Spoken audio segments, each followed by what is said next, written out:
भी कुछ गलती हुई है या हम भी कुछ नहीं कर सके, जैसे हम अपने शहीदों को आज नमन कर रहे हैं, उसके बारे में मुझे कुछ जो सामाजिक और राजनीतिक रूप से जो एक प्रदेश में, राज्य में, शासन में जिस प्रकार से एक विषय बनाने का विषय हम सब लोग को करना चाहिए था, मैं उसमें अपनी गलती को पहले स्वीकार कर रहा हूँ।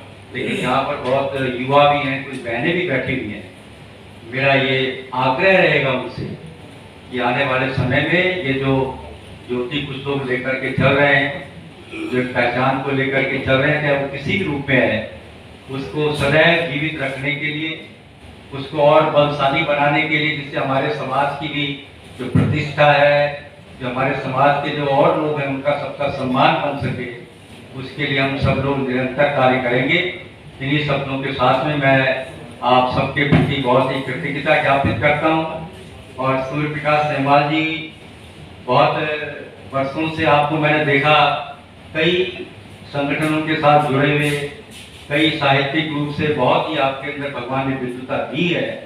आप पूरी दिल्ली में अपने सभी सामाजिक संस्थाओं को और बहुत सारे साथियों को समेट करके जिस प्रकार से आयोजन करते हैं, आपको भी मैं बहुत अपनी आभार प्रकट करता हूँ। इन्हीं शब्दों के साथ में पुनः श्रीदेव सुमन जी के लिए अपनी विनम्र श्रद्धांजलि अर्पित करते हुए मैं अपना वक्तव्य समाप्त करता हूँ। नमस्कार। हमेशा आदरणीय रहे, उत्तराखंड समाज के भी एक स्तंभ है। और अभी कुछ दिन पहले जो एक बड़ा कार्यक्रम हुआ था, उसमें हमने आपको हिमालय गौरव नहीं, राष्ट्रीय गौरव सम्मान से सम्मानित किया था। तो ऐसे श्री महेश चंद्रा जी हमारे बीच में है, मैं कहता हूँ आप मंच पर आए। मेरा निवेदन है श्री प्रदीप बेदवाल जी से कि आप आए और माल्यार्पण द्वारा पहले श्री महेश जी का स्वागत करें। हमारे बीच में देवेश नौटियाल जी है, मेरा निवेदन है कि आप आए और सॉल द्वारा स्वागत करें श्री महेश चंद्रा जी का। श्री देवेश नौटियाल जी युवा हैं, क्रांतिकारी हैं, आप गढ़वाली तहसील सभा की कार्यकारिणी के सदस्य हैं, उसके साथ ही विलंगना क्षेत्र विकास समिति के परामर्शदाता हैं, ऊर्जावान युवा हैं, लगातार सामाजिक कार्यक्रमों में आपका सहयोग रहता है। आपसे मेरा निवेदन है कि आप आए और सॉल द्वारा स्वागत करें श्री महेश चंद्रा जी का। हमारे जी पूरे समाज ही, पूरे देश के लिए अपनी ईमानदार कर्मठता के साथ जिन्होंने नौकरशाही में अपना नाम कमाया, ऐसे श्री महेश चंद्रा जी का हृदय से स्वागत। मैं चाहता था 2 शब्द आप बोलेंगे, महेश जी 2 शब्द बोलेंगे, नहीं बोलेंगे तो हमें तो अच्छी बात है। आप एक एनजीओ भी चलाते हैं, लव लाइफ, उसके महासचिव हैं, मैं आपको मंच पर आमंत्रित करता हूँ। मेरा निवेदन है सुनील नेगी जी से कि आप आए और माल्यार्पण द्वारा सचदेवा जी का माल्यार्पण और सॉल से स्वागत करें। और संयोग से सचदेवा जी और सुनील नेगी जी दोनों क्लास फेलो हैं, ये अभी मुझे पता लगा है, तो बहुत अच्छी बात है। हम आपका हृदय से आभार व्यक्त करते हैं सर। दिल्ली विश्वविद्यालय में सचदेवा जी भी छात्र संघ के पदाधिकारी रहे हैं, पत्रकार हैं, एक सामाजिक कार्यकर्ता हैं। हम आपका हृदय से आभार व्यक्त करते हैं, आप हमारे बीच में आए। हमारे सर निरंजन सर पूछ रहे थे कि भाई कौन कौन लोग आएंगे, तो मैंने कहा सर सब होंगे, पहाड़ी भी होंगे और ग्लोबल इंडिया होगा, मिनी इंडिया आपको दिखेगा प्रेस क्लब में। तो मैं निवेदन करूंगा सचदेवा जी का हृदय से आभार कि सर 2 शब्द अगर आशीर्वाद के आपकी ओर से हमें मिले तो बहुत अच्छा। श्री सचदेवा जी।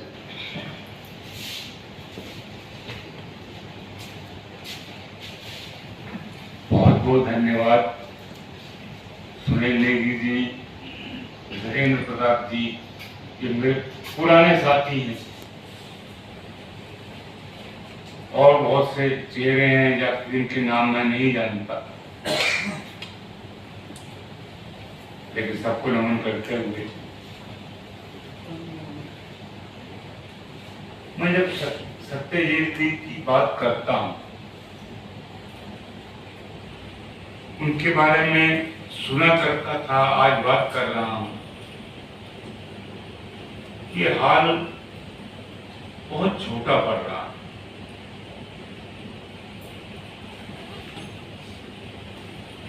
इतने सालों के बाद भी, उनके देह त्याग के बाद भी, क्या हम लोग इस आवाज को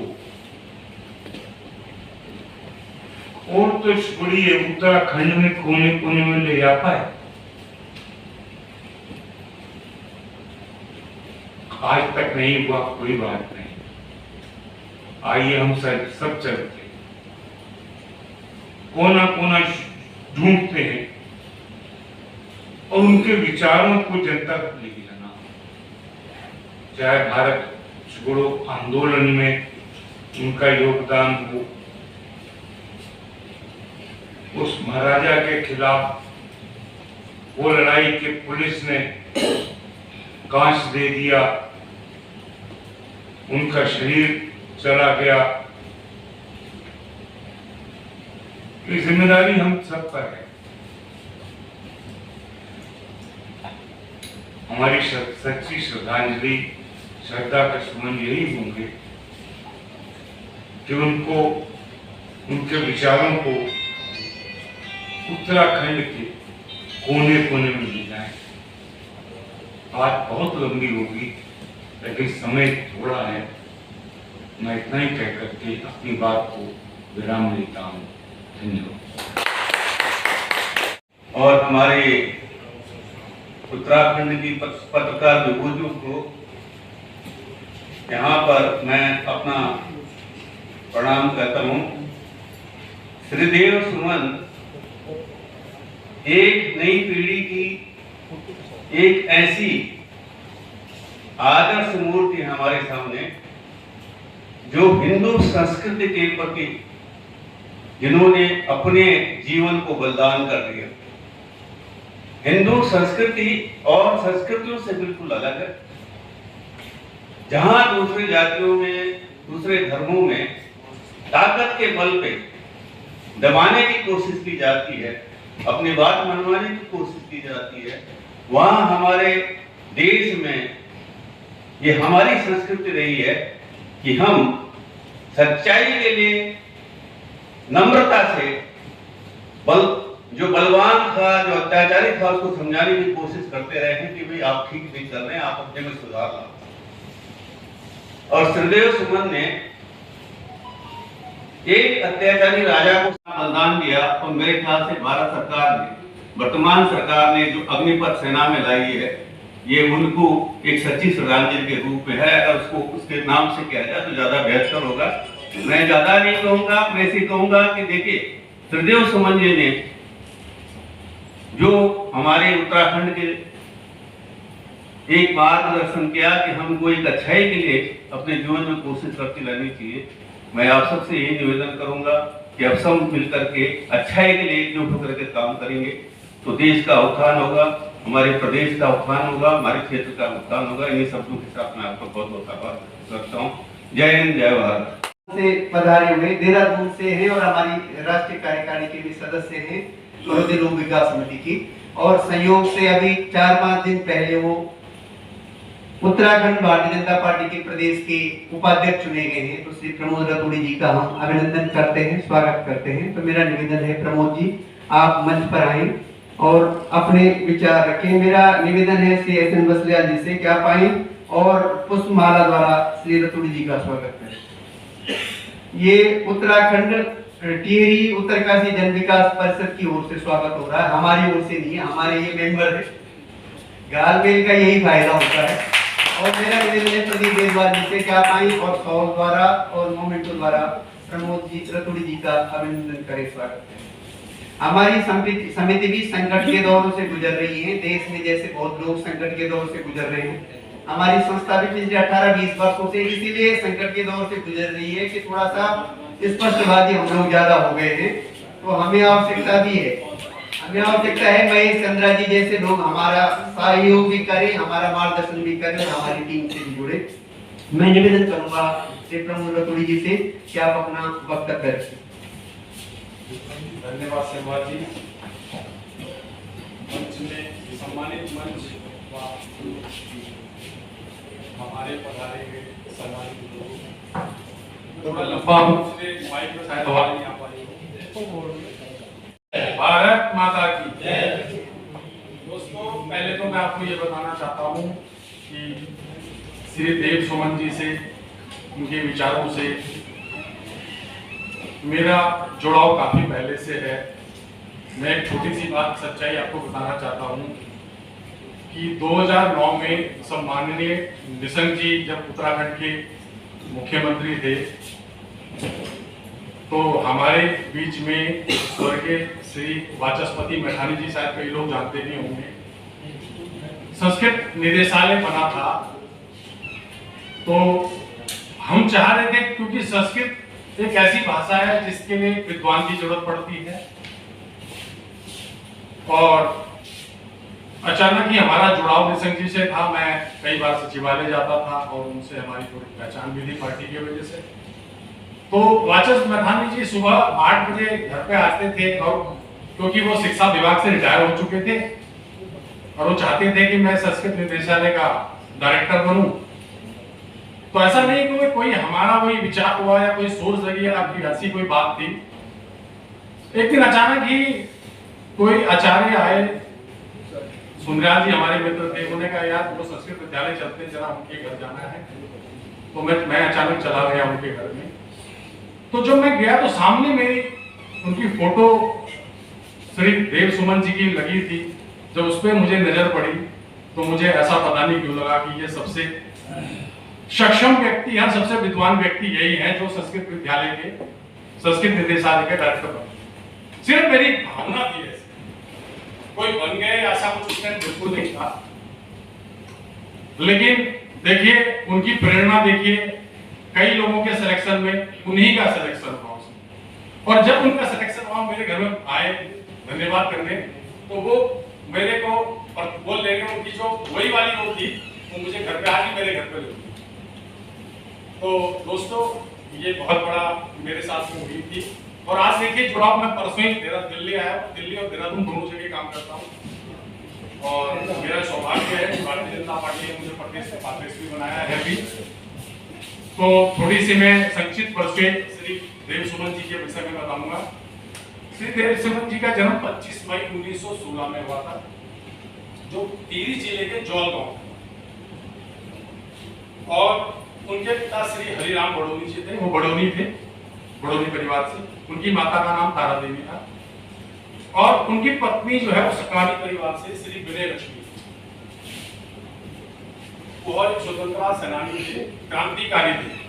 बहुत छोटी उम्र में 1930 में वो महात्मा गांधी जी के नमक सत्याग्रह आंदोलन से जुड़े, जिसमें वो कूद पड़े बहुत छोटी उम्र में।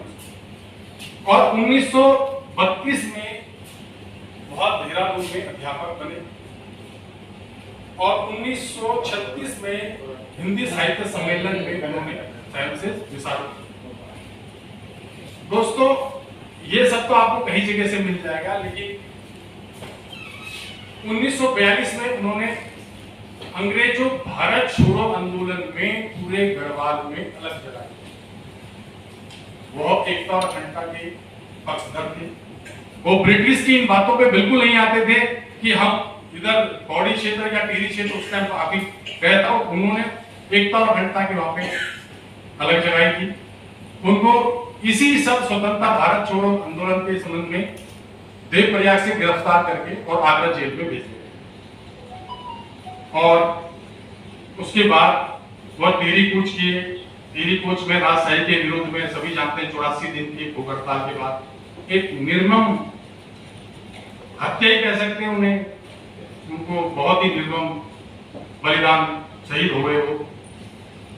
दोस्तों एक चीज मैं और कहता हूं, जैसे हमारे सिमाल जी ने बताया कि क्या उत्तराखंड आदिवासी क्षेत्र नहीं। आप देखेंगे मैं भी कई जो समितियां उसमें किसी में अध्यक्ष हूं, किसी में मैं महासचिव हूं। तो आज से 16 साल 17 साल पहले जब हम शुरू किया था, तो सबसे पहले मैंने सबको खड़ा करके शपथ दिलाई थी कि दोस्तों जाओगे तो अपने गढ़वाल पहाड़ माने चिंतक हैं, और एक साथ भारत सरकार के 7-8 मंत्रालयों में आप सलाहकार हैं। केंद्रीय शिक्षा मंत्री के आप सलाहकार हैं। दिल्ली यूनिवर्सिटी के हिंदी डिपार्टमेंट में प्रोफेसर निरंजन कुमार जी का जोरदार तालियों से हम सब अभिनंदन। और हमारे लिए सहयोग की बात है कि जेएनयू के प्रतिनिधि अभी कोई नहीं आए, लेकिन उनकी पूरी स्टडी जवाहरलाल नेहरू विश्वविद्यालय से हुई है, और आप सब पढ़े लिखे पत्रकार सब जानते हैं, उनके ब्लॉग भी देखते हैं, उनके लेख भी आते हैं। और हिंदी के पहले व्यक्ति डॉक्टर रामविलास शर्मा के बाद हिंदी के पहले ऐसे व्यक्ति हैं जिनके लेख हिंदी में तो धारदार होते ही हैं, अंग्रेजी में भी टाइम्स ऑफ इंडिया और इंडियन एक्सप्रेस में छपते हैं। ऐसे विद्वान आचार्य का हम हृदय से अभिनंदन करते हैं। आज आप हमारे बीच में आए और बहुत व्यस्ततम समय में से आपने हमें अपना समय दिया है, मैं हृदय से आपका आभारी हूँ। मैं निवेदन करता हूँ डॉक्टर पवन मैठाणी जी से। डॉक्टर पवन कुमार मैठाणी जी हमारे दिल्ली विश्वविद्यालय में महासचिव बाद में हो, महासचिव तो बहुत कुछ है, लेकिन दिल्ली विश्वविद्यालय में प्राध्यापक भी हैं, विद्वान भी हैं, गढ़वाल लिटरेचर सभा के पूर्व के महासचिव रहे हैं, सामाजिक कार्यकर्ता हैं। मेरा निवेदन है कि आप आए और प्रोफेसर निरंजन कुमार जी का माल्यार्पण सलाहकार है। मैं इससे सुनील नेगी से निवेदन करूंगा, उत्तराखंड जर्नलिस्ट फोरम के अध्यक्ष और हमारे भी राष्ट्रीय उपाध्यक्ष के आप आए और सॉल और मोमेंटो द्वारा प्रोफेसर निरंजन कुमार जी का अभिनंदन करें, स्वागत करें। हम कृतज्ञ हैं सर, आप हमारे बीच में आए और हमारा विषय ऐसा है जिस विषय के एक्सपर्ट, विशेषज्ञ और जिस विषय की आवाज आपके माध्यम से जरूर उठेगी। हमारा स्वार्थ यही है, हमें नेता लोग नहीं, हमें एक बहुत ही सुविधा दी है जो हमारी आवाज को बुलंद करें और आपने आज आकर के हमें कृतार्थ किया है, हम आपके हृदय से आभारी हैं। बताया अभी भेदवाल जी के भाई साहब का वक्तव्य हो गया है, तो बहुत बहुत धन्यवाद। अच्छा ही वक्तव्य हुआ, अपनी मन की भावना और उस चीज को आप व्यक्त भी करेंगे, मेहनत भी करेंगे। हृदय से आभारी हम आपके, बहुत बहुत धन्यवाद। आप अपना बहुमूल्य देख करके हमारे बीच में आए। एक बार फिर आज के मंच की ओर मैं आपको बता रहा हूँ, हमारे दाएं ओर जिन्हें हमारे के समारोह का वरीय अतिथि, मुख्य अतिथि और हिंदी के एक बड़े सशक्त हस्ताक्षर हैं और संघर्ष से उपजे हुए योद्धा हैं। दिल्ली विश्वविद्यालय में मैंने कहा जहां हमारी हिंदी के लोग, हम लोग ज्यादातर वैसे बेचारे और लाचार की कैटेगरी में नजर आते हैं, लेकिन प्रोफेसर निरंजन कुमार संयुक्त राष्ट्र संघ से लेकर, चीन से लेकर, मॉरिशस से लेकर देश विदेश में हिंदी की आवाज आपने बुलंद की है। जवाहरलाल नेहरू विश्वविद्यालय के आप डॉक्टरेट हैं, पीएचडी हैं और उसके बाद आपके लेख, आपकी लेखनी भारत के, चाहे हम कहें राष्ट्रवाद, चाहे हम कहें न्यू इंडिया, उस सबको रिप्रेजेंट करते हैं। जिस देश में आदिवासी समाज की बात हो रही है, वंचित समाज की बात हो रही है, पिछड़े समाज की बात हो रही है, उस समाज, ठीक है ना, क्योंकि वो जो दौड़ता आप तो देखिए एक टाइम बोल देगी, जल्दी बोलिए, आपको खुला मैदान मिला, गौर साहब को खुला मैदान मिला, तो जो पहले बोले बहुत अच्छा बोले, ठीक है, धन्यवाद। गढ़वाली और कुमाऊनी भाषा भी संविधान की 8वें अनुसूची में शामिल होना पूरी छटपटाने मंच से और आप सबसे मेरा निवेदन है कि हम लोग बैठक ये पर विचार करना कि हमारी भाषा संविधान की 8वें अनुसूची में करके शामिल होगी, तो यह हमारा वीर शहीद है, चाहे वो देश की आजादी का शहीद होना, चाहे वो उत्तराखंड राज्य आंदोलन का शहीद होना, वो था एक श्रद्धांजलि होगी। एक हमारा वरिष्ठ श्री सुनील नेगी जी जो दखल सिखाए 80 का दशक हो, श्री सुरेश नोटियाल जी जो स्वयं भाषा को मर्म कर, आप तमाम लोग थे जो का सहयोग से उत्तराखंड राज्य में भी, तो आज से भी ये पहचान फिर कि जब हम राज्य मांगे तो राज्य हमारी पहचान को मुद्दे बिछाए। आदरणीय धीरेन्द्र प्रताप जी ये बात है कि पहचान को मुद्दा जब बात आई तो हमारे उत्तराखंडी पहचान को मुद्दा हमारे संस्कृति सांस्कृतिक सचिव हैं। लगातार आपका सहयोग तन मन धन से संस्था के लिए साथ रहता है। प्रत्येक कार्यक्रम में आप हमारे पास रहती हैं। विदुषी हैं, दिल्ली विश्वविद्यालय के संस्कृत विभाग में भी पढ़ाती प्रोफेसर सुषमा चौधरी जी। इस सभा में उपस्थित सभी मंचस्थ आदरणीय जनों को और मेरे समक्ष उपस्थित जितने भी आत्मीय जन हैं, सभी मेरे आत्मीय हैं, तो सभी को सप्रेम नमस्कार। और मैंने बचपन में समझती हूँ कि चौथी कक्षा में एक कविता पढ़ी थी कि हम सब सुमन एक उपवन के, तो हमको जैसा कि पंडित जी ने कहा अभी, सूर्य प्रकाश जी को हम बहुत साल से पंडित जी के नाम से ही पुकारते रहते हैं। तो पंडित जी ने कहा कि भाई ये कोई पहाड़ों की बात केवल नहीं है, ये ग्लोबल इंडिया का या पूरा संपूर्ण विश्व का, पूरे भारत का जो है, ये हमारी पर्वतीय लोक विकास समिति जो है उसका नेतृत्व करती है, सबको साथ लेके चलते हैं। तो मैं पर्वत की तो नहीं हूँ, लेकिन आप सभी के साथ हूँ और हम में से कई लोग ऐसे होंगे जो साथ में हैं। और कोई आज से नहीं, मैं अपने शादी से पूर्व जो है हम लोग साथ में हैं, काम कर रहे हैं, पढ़ाई महामारी के दिनों से लेके अब तक साथ हैं और उम्मीद करती हूँ कि आगे भी जब तक प्राण है तब तक साथ रहेगा। तो आज हम जो है शहीदों को याद कर रहे हैं यहाँ पे, और श्री सुमन जी को यहाँ पे याद कर रहे हैं। उनकी शहादत को हम श्रद्धांजलि देने के लिए यहाँ पे उपस्थित हुए हैं।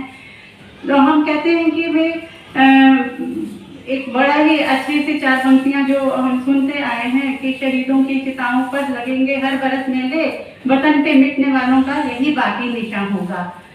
तो आज ये जो मेले लगने की बात यहाँ पे कही है, तो कोई यहाँ पे बड़ा शोर शराबा उत्साह इस प्रकार के मेले की बात वहाँ पे नहीं कही गई है। वस्तुतः हम इसलिए उस मेले को कह रहे हैं कि हम लोग साथ में मिलें और जो भी शहीद हुए हैं, जिसने भी देश पे जो है अपने प्राणों को न्यौछावर किया, उनके जो उद्देश्य रहे हैं, उनके जो कार्य रहे हैं, हम सब लोग परस्पर मिलकर उनको याद करें और जो राह उन्होंने हमें दिखाई थी उस पर हम आगे अग्रसर होकर चलते। उन्होंने कहा कि जिस विषय पर आपका मन करे आप बोलिए। वहाँ पत्रकार होंगे, बुद्धिजीवी होंगे, कुछ शिक्षाविद होंगे और साथ ही साथ साहित्यकार होंगे, और राजनेता तो हमारे देश की हर जगह की शोभा होते हैं, वो तो रहेंगे। फिर मैंने सोचा कि कुछ ऐसे विषयों पर बात की जाए जो हम सबके मन की बात है। प्रधानमंत्री जी अपनी मन की बात करते हैं, मैं आपके मन की बात करना चाहता हूँ, इस देश के मन की बात करना चाहता हूँ। माननीय प्रधानमंत्री जी भी इस देश के मन की बात करते हैं। और मित्रों, मैं बात अपनी शुरू करूंगा। आज के अखबारों में, लगभग सभी अखबार का जो पहली खबर है सुर्खियों में, अधिकांश अखबारों में प्रधान न्यायाधीश देश के, जिन्होंने मीडिया के बारे में बहुत सारी बातें कही। चूंकि आप में से एक बड़ी संख्या में पत्रकार हैं, जाहिर है मुझे लगता है कि अधिकांश यहाँ प्रिंट मीडिया के पत्रकार होंगे, और प्रिंट मीडिया के बारे में उनकी राय अच्छी थी, मेरी भी अच्छी राय है। लेकिन उन्होंने एक बात बहुत महत्वपूर्ण कही कि इस देश की पत्रकारिता कहाँ जा रही है, खास तौर से इलेक्ट्रॉनिक पत्रकारिता, और जो जिसे हम आज कहते हैं new media, that is called social media, बहुत ही कंगारू कोर्ट की तरह काम कर रहे हैं, और जिसके अनेक नमूने आपको दिखाई पड़ते हैं। याद कीजिए, मैं आपको टाइम मशीन में बैठा रहा हूं और आपको आज से 20 साल पीछे ले जा रहा हूं।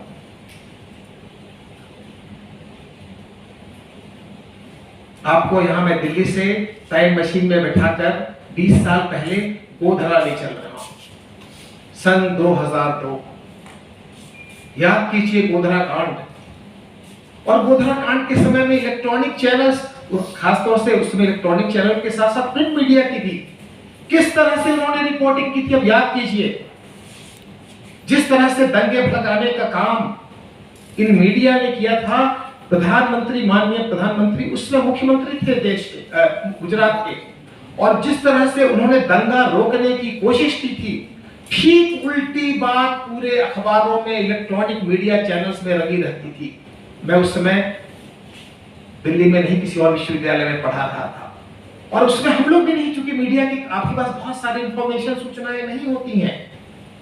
इसके लिए जानना हो कि प्रधानमंत्री मोदी या मुख्यमंत्री के रूप में मोदी ने क्या किया था उस समय। आज उनको lower court, session court, high court और सुप्रीम कोर्ट ने बरी कर दिया, एसआईटी ने बरी कर दिया। ठीक है, आप कह सकते हैं कि कोर्ट के बारे में जो भी आपकी राय हो या ना राय हो, एक विदेशी पत्रकार को देखिए, विदेशी लेखक, मैं उसका नाम लेना चाहता हूं, एंडी मैरिनो। उनकी पुस्तक है an autobiography of Narendra Modi. ये पुस्तक 2014 में आई थी, प्रधानमंत्री के बनने के ठीक पहले। उस पुस्तक को उठाकर देखिए, उसके 252 से लेकर 272 जो पन्ने पृष्ठ संख्या है, उन पन्नों को उठाकर देखें कि मोदी ने किस तरह से दंगा रोकने की कोशिश की थी। वहां पर लगातार दिन रात एक करते हुए बातें बताई जा रही थी कि लाशें पूरे शहर में उनकी घुमाई जा रही थी, और ताकि दंगे भड़क सके। जबकि सच्चाई यह है कि गोधरा से रातों रात वहां से लाशें अहमदाबाद के बॉर्डर पर जला दी गई थी। ऐसे बहुत सारी घटनाएं आपको मिलेंगी, उनकी बारीकियां मिलेगी। किस तरह से राजस्थान के मुख्यमंत्री, जो आज भी मुख्यमंत्री हैं, उस समय राजस्थान से सटा हुआ, गुजरात से सटा हुआ महाराष्ट्र के मुख्यमंत्री, उन लोगों ने पुलिस भेजने से इनकार कर दिया था, सेना भेजने में 24 घंटे की देर की गई थी। मैं ये सारी बातें इसलिए बता रहा हूं कि जो आज प्रधान न्यायाधीश ने कहा, उनका इशारा किस तरफ है मुझे नहीं मालूम, लेकिन यह सच है कि इस देश की मीडिया, खासतौर से इलेक्ट्रॉनिक मीडिया और सोशल ऑडियो मीडिया, उसका एक दो उदाहरण और मैं दूंगा आपको।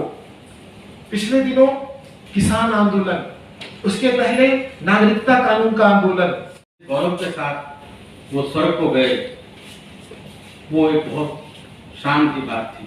तो मैं समझता हूँ कि स्वर्गीय श्रीदेव सुमन ने भी 84 दिन का जो अनशन किया, उसके बाद जब वो शहीद हुए, यही कारण कि आज वो उनका नाम स्वर्णाक्षरों में इतिहास में दर्ज है।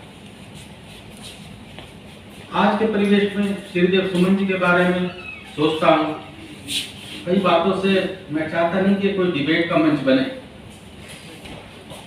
और इस पर कोई ज्यादा चर्चा हो, लेकिन मैं जरूर कहना चाहता हूँ कि आज लोकतंत्र में खतरे में दिखाई देता है। स्वर्गीय श्रीदेव सुमन जैसे लोग अगर जीवित होते, देवता वो लड़ते दिखाई देते। उस वक्त उन्होंने राजशाही के खिलाफ लड़ाई लड़ी थी, आज वो लोकशाही के खिलाफ लड़ाई हो क्या रहा है देश में? चुनी हुई सरकारों को बर्खास्त किया जा रहा है, एमपी एमएलए खरीदे जा रहे हैं, रात रात में निजाम बदल दिए जाते हैं, निजाम तो बदल ही जाते हैं, हजाम भी बदलने के लगे। आज सारी प्रेस खतरे में दिखाई देती है। कोई अखबार का कारिंदा आज ये नहीं दिखाई देता कि वो कोई प्रेमचंद हो सकता है या वो कोई और बड़ा पत्रकार। एक लंबी परंपरा हमारे पास है पत्रकारों की, क्या क्या नाम हुआ अरुण शौरी से लेकर कितने लोग जिन्होंने चीजों को सामने लाया, आज इस तरह का खत्म हो गया। मैं विषय से भटकना नहीं चाहता, लेकिन एक बात मुख्य वक्ता ने भी कही, वो मुझे अच्छी लगी। वो मूल्य परक योजना के अध्यक्ष हैं। मैं निरंजन जी आपसे कहना चाहता हूं, मैं स्वर्गीय चौधरी चरण सिंह और स्वर्गीय हेमवती नंदन बाबू का शिष्य हूं। मूल्यों की बात हो रही है। स्वर्गीय चरण सिंह का नाम देश के ईमानदार प्रधानमंत्री में आता है, देवदास, इसमें तो कोई शक नहीं है। उन्होंने एक किताब लिखी थी जिसका नाम था शिष्टाचार, और मैं इस सरकार के 4 मंत्रियों को जो बार बार बदले गए और जो मानव संसाधन मंत्रालय के मंत्री रहे, शिक्षा के मंत्री रहे, उन सबको एक एक किताब उनकी देकर आया था। और कोई चरण सिंह कोई साधारण प्रधानमंत्री या नेता नहीं थे। उनकी किताब लिखी हुई इकोनॉमिक नाइटमेयर ऑफ इंडिया आज हार्वर्ड में पढ़ाई जा रही है, उसे ऑक्सफोर्ड में सम्मान दर्जे वहां उसकी शिक्षा की जाती है। और उन्होंने हिंदी में किताब लिखी थी शिष्टाचार। मैं चाहता हूं आज जब यहाँ पर है, मेरे पास वो किताब इस वक्त नहीं है, आप मुझे समय देंगे, मैं किसी दिन आपसे मिलने आऊंगा। वो किताब भारत के जो करिकुलम है, हमारा जो पाठ्यक्रम है 5वीं से लेकर 8वीं तक का, उसमें शामिल होनी चाहिए। और ये नहीं होना चाहिए कि जिन लोगों ने देश की आजादी की लड़ाइयां लड़ी, आज इतिहास से उनको हटाया जा रहा है। ये कोई सर्वविदित बात है और कोई अच्छी बात नहीं है। मैं कहता हूं वीर सावरकर को भी इसमें रहने दीजिए, लेकिन चंद्रशेखर आजाद को तो मत हटाइए, शहीद भगत सिंह का वजन तो मत करिए। इस पर भी आज विचार करने की जरूरत है। और स्वर्गीय सुमन अगर जिंदा होते तो शायद इन सवालों के लिए भी लड़ते। राजशाही के खिलाफ लड़े तो इसलिए लड़े कि जुल्म कर रहे थे, और उन्होंने कहा था सच कहना अगर बगावत है तो समझो हम भी बागी। ज्यादा भाषण का अवसर नहीं है, लेकिन मैं सदन का ध्यान इस तरफ जरूर देना चाहता हूं कि देश में जो खतरे उभर रहे हैं उसके खिलाफ हमें संगठित होना है, हमें उसकी लड़ाई लड़नी है, और वही स्वर्गीय श्रीदेव सुमन को सच्ची श्रद्धांजलि होगी। बहुत बहुत धन्यवाद।